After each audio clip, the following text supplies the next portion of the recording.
Hello and welcome to a quick episode of Generation S. It's Lou and Dan Kemp here to talk about one of my fondest video games about growing up in the 90s and early 2000s, Twisted Metal. It's been dormant for quite a number of years, but the TV show's coming out in Peacock, and I'm excited, Dan. We watched the teaser, and really, teaser. Wasn't even close to being a real trailer. What are your memories about... Yeah, there was not much to it. Nothing to it. What are your memories, good, bad, or indifferent, about Twisted Metal growing up in the late 90s, or mid-90s, excuse me, came out in 95? Yes, so funnily enough, Twisted Metal was actually one of the first PlayStation 1 games I ever owned when I got a PlayStation, so it was that, and Ridge Racer, and a game called Battle Arena Toshinden, which is a fighting game. But I remember it because all three of those games came in the, we'll call them the tall boy PS1 boxes, right? It wasn't the classic jewel case. It was almost like a DVD case, but thicker. And so, again, one of the first games I ever owned for the PlayStation, and I absolutely loved it. It was very easy to pick up and play. It was, I mean, the premise was simple. It was basically a demolition derby with machine guns and rockets, and it was nuts. I mean, you could drive around a flaming ice cream truck, and who doesn't want to do that? So, yeah, no, huge fan of it. I played Twisted Metal 1. I played number 2. I played 3. Actually, I had the first 3. I owned them, and that was actually the last ones I played before PS2 came out with Twisted Metal Black, and I also owned that one. But so those are the only 4 that I actually owned. What about you? I had Twisted Metal 2 first. Actually got it for Easter. Nothing says, if you're Catholic, celebrating Easter like getting Twisted Metal in your Easter basket. So I played number 2 first, and then went back to play number 1, and it was hard. It was hard to go back from 2 to 1. I did have all 4 of the real, I say real because it came out with Small Brawl, which I never played. The first 4 Twisted Metals. Twisted Metal 2 was my favorite by far. 3 and 4 were not really well received by 989 Studios, but the good thing is it got me into Rob Zombie. That was the first time I heard him in Twisted Metal 3, and I absolutely loved him. He's my favorite musician of all time. I got Black, and that was a whole different vibe. Being in Black, I'm not a horror movie fan, so that was a little too intense for me and my liking, but I know that's up your alley because you love horror movies. I do. I love horror movies. I loved the vibe of Twisted Metal Black. Again, one of the first PS2 games I actually owned was Twisted Metal Black, and so I did. I loved it. I thought the story was great. It was dark. It was gritty, especially after, and again, I never played 4, but I know that it wasn't very well received. But I had 3. I actually liked 3. I thought it was fun, but it was definitely different than the first 2 games, and you could tell that it was under new direction. And so it was nice to see Twisted Metal Black come out and kind of go back to its darker, still, I guess, very dark humor type roots, where there was still some humor, but I'd say grittier than anything that had come before it. And I'm big fan of it, though. Yeah, I remember loving it as a kid.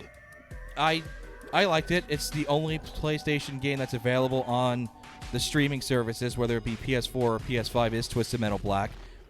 To me, it's the most challenging of the games. I did play Head On, which when we were in college, the PSP. Oh, boy. Remember that? The PSP came out. I got Twisted Metal Head On. Oh, yeah. Which was essentially the real successor to Twisted Metal 2. I liked it. I eventually got rid of my PSP like everybody else in the world. Got it on PS2.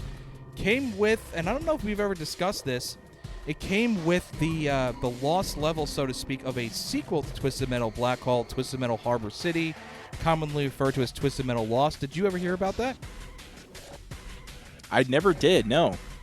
It's basically, supposedly, the urban myth is the people that created the game died in a plane crash and it was never released. That's kind of the lore of Twisted Metal. But on the Head-On Edition game, which is on PS2, they give you like 4 or 5 levels of the game that were finished. A mode called Sweet Tour, which was essentially like Sweet Tooth on foot. You're escaping an insane asylum. There's no enemies. It's kind of just not even half finished, like a quarter finished. So there's a lot of interesting things in that was never released. But after that, they had the reboot in 2012. I didn't play it. My PS3 had died by then. I couldn't justify getting a PS3 for just one game, and that's it. It's been about over 10 years of nothing with Twisted Metal. It's been like this dormant franchise. It never really got off the ground after that reboot with You figure there'd be action figures or cars or something, anything. It's not even streaming on the PlayStation Network. You can't play anything but black, so that's a little disappointing. But this is exciting. What are your thoughts on just seeing the teaser? You saw Sweet Tooth. You saw Anthony Mackie, best known as Falcon. Looks like he's playing Roadkill John Doe from Black. What are you hoping to see and not see in this? Yeah, I mean, when I first heard about Twisted Metal being a show, I mean, for years it's been discussed, either as a movie or as a show, and so first thing was like, well, it's about time they got something out here. Now let's see if they mess it up or not. And so I think, I mean, based on the trailer, there's not a lot to go on, obviously. It's definitely going for what I guess I'll call it like the Suicide Squad vibe, where it's kind of that, pop music, but used in the very dark, humorous, kind of violent situation. So yeah. I think it's definitely going to be a violent show. I think there's going to be tons of blood and guts and explosions and all that. If it's any indication with how they portrayed Sweet Tooth, I think that's going to be fantastic. I don't know if you know this or not, but the portrayer of Sweet Tooth is actually Samoa Joe, one of our favorite wrestlers. Yes, Samoa Joe. And do you know who's voicing him? It's voiced by Will Arnett, a.k.a. Lego Batman. Yep. That's an interesting combo. So, no, I think it's going to be really cool. So I'm open-minded. I'm wondering how they're going to make it a show versus how they could have done it as a movie where it was a kind of a contained story, whereas this is going to take a little longer to build out. Because the whole idea of Twisted Metal is that that's the name of the tournament that these cars enter in to try to win the grand prize.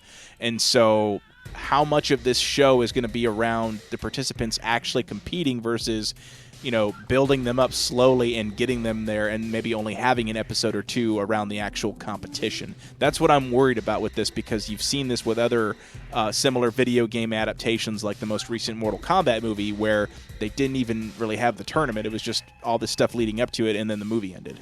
Yeah, that's what a lot of people are concerned about. Apparently, the synopsis is John Doe, Anthony Mackie's delivering a package.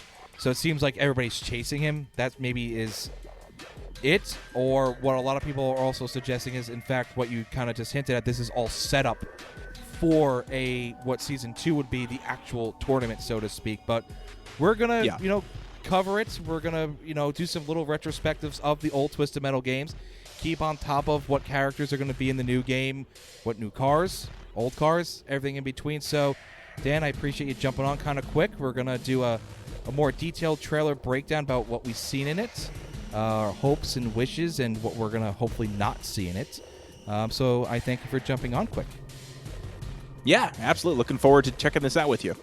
All right, guys, so stay tuned for some Twisted Metal coverage on Generation S. And also we got some Star Wars stuff we also have released. We'll be releasing also. And, of course, Power Rangers are still a little bit of a hot topic right now with the 30th anniversary. So we will have a lot of stuff coming out shortly about a whole slew of things. Thank you. Have a good night, everybody. All right.